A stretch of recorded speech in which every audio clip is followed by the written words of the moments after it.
This is Cybert signing into Red Alert 3 on the map BattleBase Beta for a 1v1 between the Green Empire in the north. This is Battle.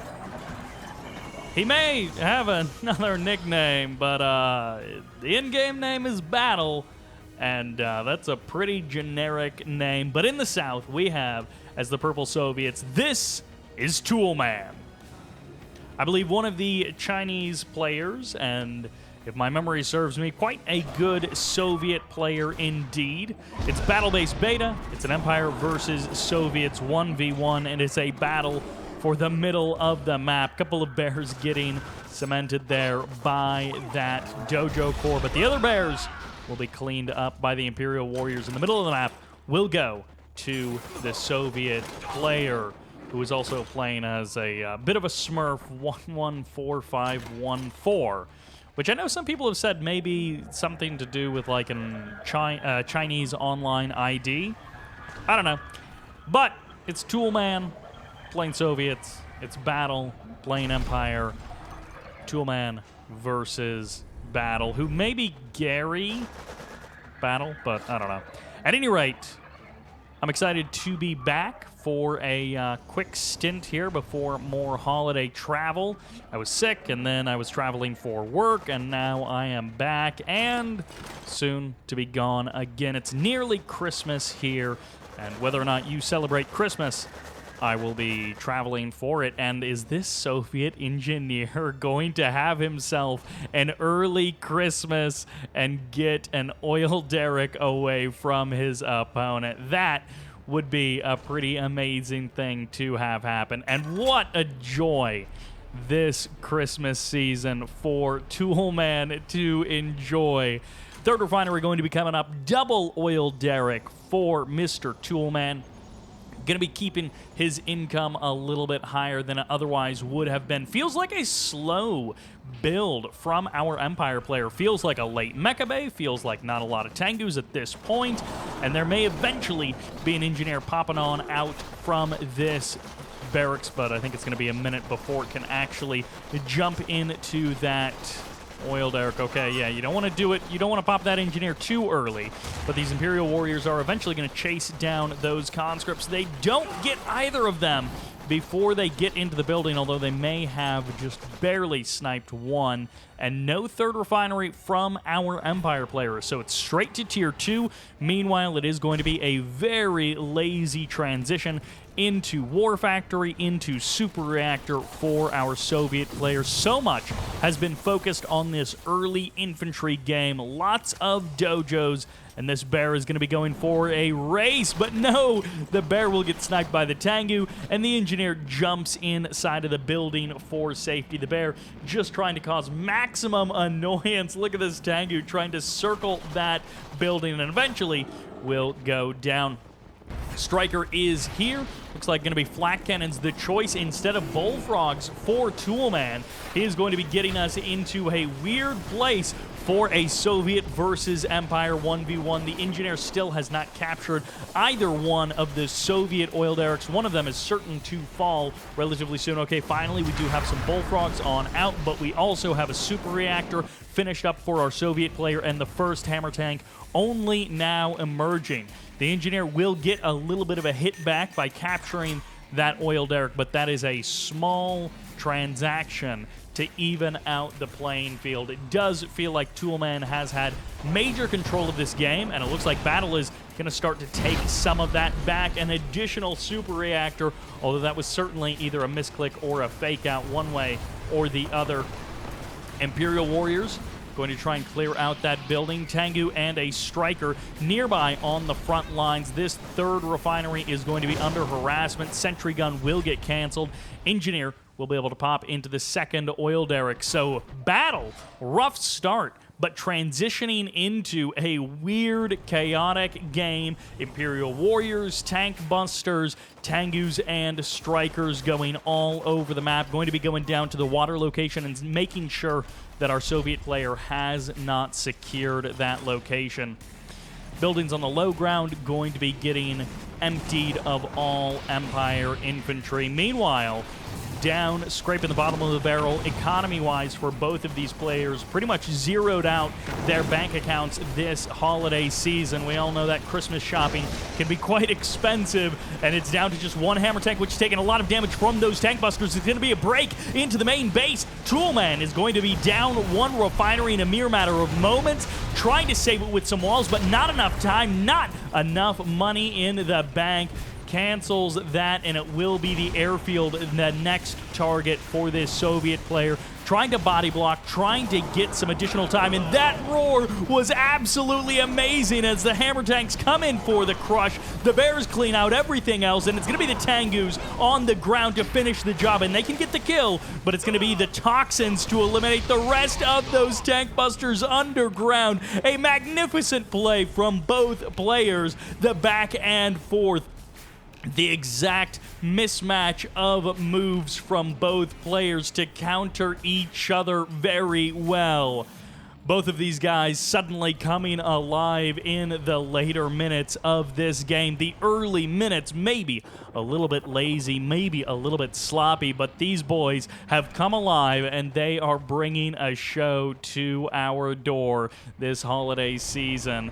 Going to be healing up on that super reactor. The Crusher Crane is actually done, so you could kind of walk over there, get some free repairs, and then you don't have to heal up that super reactor. But the main base will soon be under the control of Toolman once again. Battle still refusing to take a third refinery. None of the common locations have been secured, and one more Chopper VX does go down. A couple of tank busters. All right, didn't think just one tank buster in that building, so not a lot of damage output for those tanky boys. Bear's going to be coming in to help eliminate those numbers, and it's going to be Tengus going for the harassment on the high ground. It's going to be another refinery underpowered, underworked, as this holiday season, those Tengus are bringing home some veteran stripes for themselves. Double vet and heroic on two of those different. Striker watching over the main base. A couple of bullfrogs are here, so the opportunity has passed. This Striker won't be getting free damage done. Finally, that barracks has been knocked down. Toolman struggling to deal with these last remaining Empire units in his main base, but the Striker does go down for free. A nice catch there by Toolman. The main base refinery has not been reestablished. No oil derricks and no high ground refinery for a little while does mean that the low ground refinery is even slower to come back online. Battle has done an amazing job of buying himself so much time, so much space in this game. Finally, 100 minutes into this game, no, nearing the 10-minute mark though, we have our third refinery coming out from our Empire player. A very rough economic start for Battle, but the follow-up has been a series of attacks which have leveled the playing field and are allowing him to transition into an actual third refinery. Oil derricks, okay, Oil derrick will fall back into Soviet control, and now we're going to be nearly crossing the 10-minute mark with both oil derricks still intact and actually one per player. That looks like a very normal game, but this has been just about anything except a normal game. Right on the fringes of normal as this big Tengu harassment force comes into the third base location.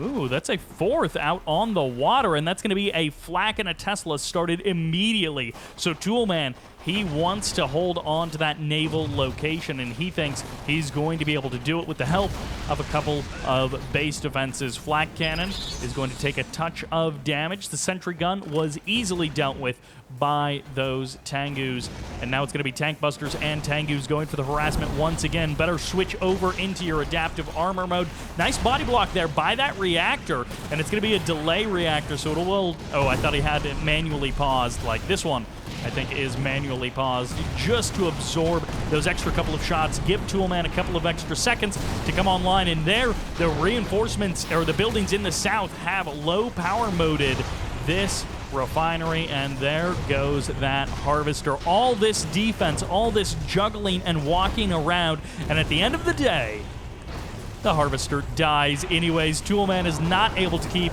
that harvester alive. The Bears will keep these tanks safe, though, until the sentry gun comes online, and it will be a hold over at the high ground third for Toolman. Out on the water, the fourth does get established for the Soviet player, and the third for the Empire player. That even economic footing will line up quite nicely here with the death of the third refinery on the high ground. And that'll be it. The Tengus should be able to transition on out. Takes a couple of shots there from that flak cannon right on the edge of range. Maybe could have waited a moment longer to transition, but no big deal at all. No real consequence there. And these tank busters are so upgraded that they actually mow down 3 conscripts before the conscripts can do much of anything. Tengu's going to escape to the high ground. Meanwhile, all the way up to tier 3 is our Empire player going. At least he is ready and willing to. So the search for artillery is about to end.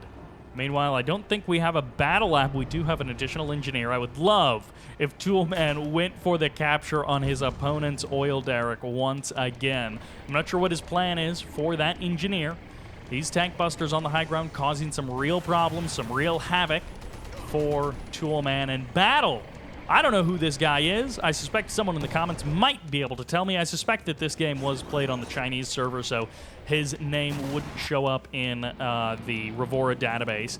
But whoever he is playing a heck of a game. And again, it felt kind of like a lazy, sloppy start, but he has come alive and he has put on a show for us. Certainly, we'll see how he finishes this one out, because both players have been playing well, but they could fall flat on their face here in the last game. Oh, he does! He grabs 1 striker! I thought for sure the strikers had all cleared the target area before that satellite actually activated, but no, he did manage to get the capture on 1 of those strikers, and that is going to be a nice catch for Toolman. Not a game-winning move by any means, and no, it's not actually going to be the Wave Force artillery. It's going to be 2 King Onis.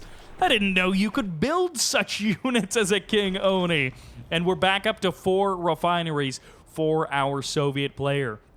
No oil derrick, and the potential of a 5th refinery always looms for the Soviet player, but 3 refineries and an oil derrick is going to be the choice of our Empire for now. No 4th refinery just yet, and I do love this high ground building taken early on by Toolman. Just keeping an eye on that expansion. He knows that the water expansion is the most likely, and he has got this building garrisoned up as well. So actually, it's quite good vision from Toolman. We did not highlight that earlier, but honestly, Toolman, this little spread of units it gives him quite good eyes everywhere on the map, and that refinery 1 shot away from destruction. Toolman keeps his 4 refineries alive and online. MCV taking a little bit of damage. What? That engineer fired way out into enemy territory here. Is he going for he might be going for the observation post. He's wanting even more vision in this game, and there he gets it. Toolman able to secure that observation post, turns his entire army around, goes down to the low ground, and he's going to be giving up this high ground refinery. I mean, with these wave force here, there is no way, essentially, to hold on to that refinery. Toolman gives it up, and he might as well sell off these base defenses as well. They will absorb a couple of shots here. They will buy a couple of extra moments. And I guess Toolman is just hoping for the fight on the low ground to be able to win the day. Wave Force artillery means that the units can be chomped down a little bit early. There's a lot of hammer tanks here, and of course Toolman is going to be hoping that his MCV, his infantry, can add those additional targets to the Wave Force's hit list and, stop it from doing too much damage. Refinery taking a lot of damage. It's going to be the engagement, and Toolman pushes forward. It's going to be the satellite coming in, picking up both of the Wave Force and the strikers. There goes the strikers one by one. Toolman catches them. He might even get the Tangus as well, but no, it's going to be the hammer tanks against the King Onis, and there's going to be the toxins landing just in time. 3 King Onis stepping forward. The Terror Drone going to be holding these units in place one by one by one. No escape as the Terror Drones get replenished, and these King Onis might as well be trapped here on the Soviet side of the map, going for the Bull Rush, trying to eliminate as many of these hammer tanks, but no! One of the Bull Rushes doesn't connect. The Terror Drones have mostly expired, but the hammer tanks are overwhelming firepower, and the magnetic satellite is the split that this Soviet player needed. He wins the fight, he wins the day, and that has to be the GG. Maybe Battle can find some way back, but that was a massive engagement win for Toolman. He absolutely roasted that Empire army, and now he's going to catch 2 strikers as well. The refinery does go down, so the strikers do trade their life in a worthwhile investment. But it is not the end of the game. Toolman's engagement there, absolutely perfect. And Battle had almost no choice, loses so many strikers as well as the Wave Force, and he invested into only a single Wave Force artillery. He wasn't able to pop off those units quickly. His 1 artillery unit got eliminated right at the start of the battle, and then those strikers getting picked up one by one.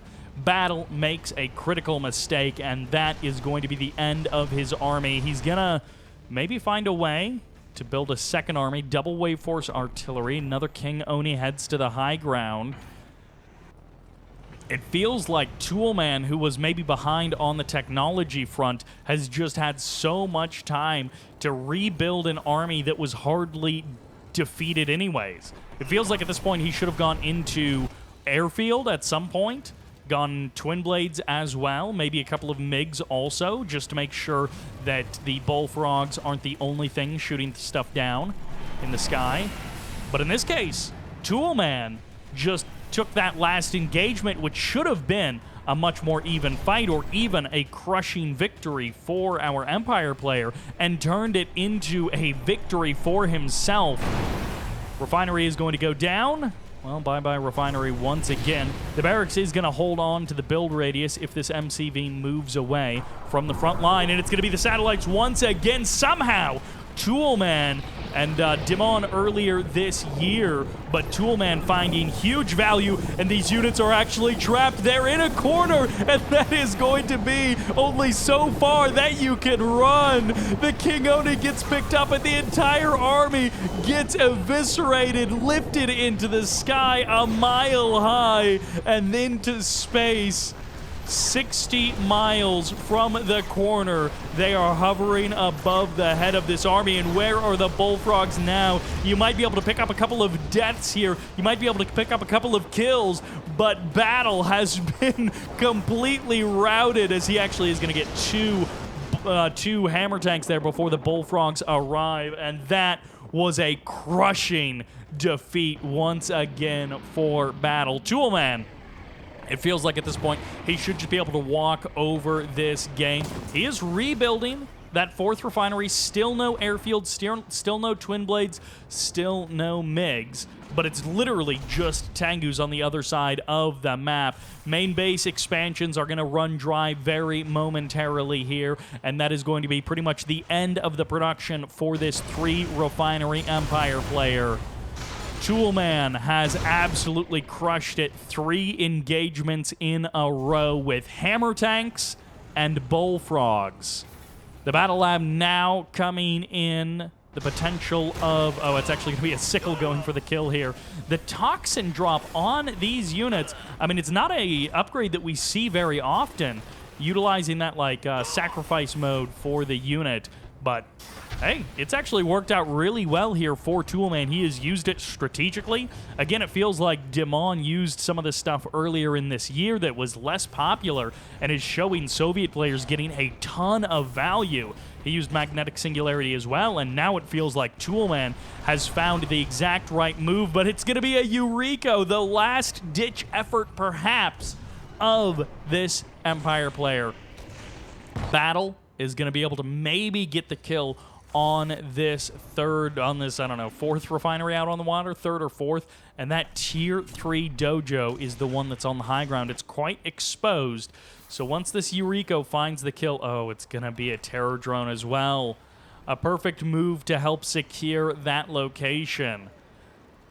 Terror drone and a second terror drone. Well, Yurii is just going to go for the main base. She is going to go for the double terror drone. The juggle is good. Nicely done. There's no Tesla coil to get the kill on Yurii. And meanwhile, those terror drones will be falling, crashing back down to Earth. Nicely done with the juggling. And because Yurii was out of range of all buildings, that is going to be a, well, not quite a safe engagement. What? What was that? What was that? How did... What? How? Who? That's not how that's supposed to work. What in the... What was that? That's insane. Who did that? What in the world? What just happened? I don't know what that was, but that was something a little bit wonky and a little bit crazy from that Yurii replanting that Tesla coil.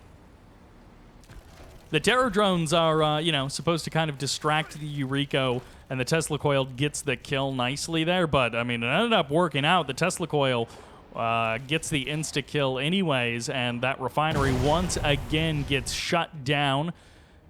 Why are there no twin blades? I do not know. At this point, it feels like Toolman is goofing on battle. I'm not sure what happened to this game, but we turned into no attack for 20 minutes, but only from Toolman's perspective. He's working on his no rush 30 minutes, but okay, we'll see what this Yurii is able to get done. I think she can get the refinery, yeah, now that the Tesla coil has been removed. You can get the refinery without the Tesla coil, and that's going to be pretty easy there. Tengu's chasing away those terror drones, and one refinery down, two refineries down. Suddenly, this Soviet player doesn't actually have a lot of income, which is a little bit curious. Two terror drones going to be coming in. No twin blades. A couple of twin blades would make really quick work of this Yurii. And the second twin terror drone actually gets it. That's what happens when you're not paying attention, is the second terror drone will get you. Yurii cannot do that juggle by herself. Iron Curtain, a little over 1 minute 30 seconds to the drop. And I feel like I'm just waiting for another satellite to just come in here. And, well, here we go. Oh, the terror drone is locking up the King Onis. And when the terror drone locks up your units, there's not much that you can do regardless. And that King Oni is running for its life. The waveform doesn't even need to get picked up because these Wave Force artillery are dead to the hammer tanks. King Oni's trying to kite away from the hammers, but it's going to be the Wave Force which die first, and the King Oni's second. The Bull Rush may be able to cut a big path through these hammer tanks, but nope, not with the terror drones getting the lockdown on these King Onis. A couple of hammer tanks will go down in this engagement. Might be able to save the rest of them, but it is no real fight for the hammer tanks. Nice and easy. Easily done there by our Soviet player, Toolman, who I think should have ended the game about 5 minutes ago, but should be able to end the game relatively soon. Airfield would be amazing. A little over 20 seconds to the Iron Curtain. Maybe that can be a couple of hammer tanks that are just going for the kill in your opponent's base. I don't know. Another Yurii on the way, I would guess. Again, I don't know what Toolman is doing. I don't know why he is refusing to attack. It feels like this was an amazing game, and now it's just turning into a weird, long, artificially slow game, which is not ideal, but it was an entertaining match nonetheless. Toolman refusing to attack, even though he has huge army advantages, huge ability to cause pressure. He is just interested in rebuilding his refineries one by one by one.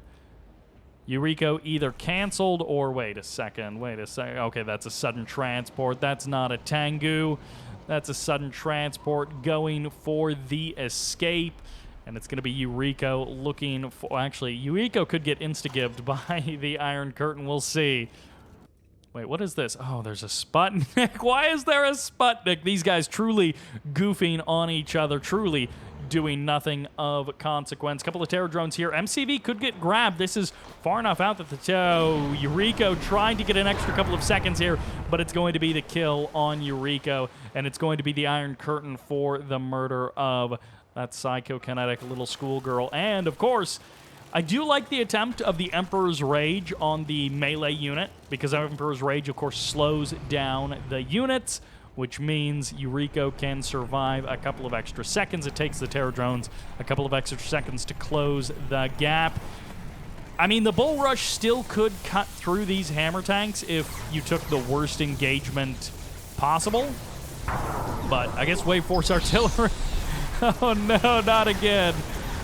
Well, Magnetic Satellite going to get 2 new... oh, you can actually pick up your own units. I think you can't pick up allied units, something like that. But 1 hammer tank goes up as well, and Magnetic Satellite Drop, or Satellite Drop, if that was ever purchased by this Soviet player, could be doing a huge amount of damage. That would almost be like a super weapon's worth of damage. Hammer tank's going to be coming to the front line for some reason.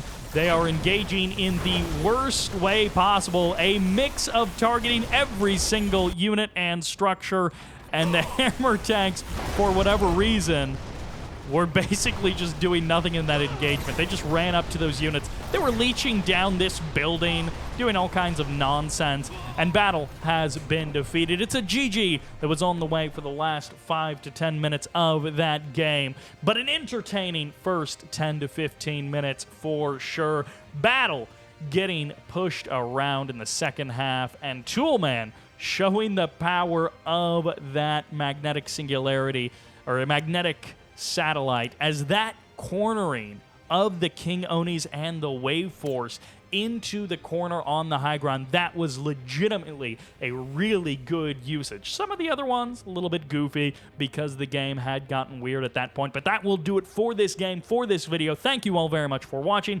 I hope you enjoyed it, and this is Cyber signing out.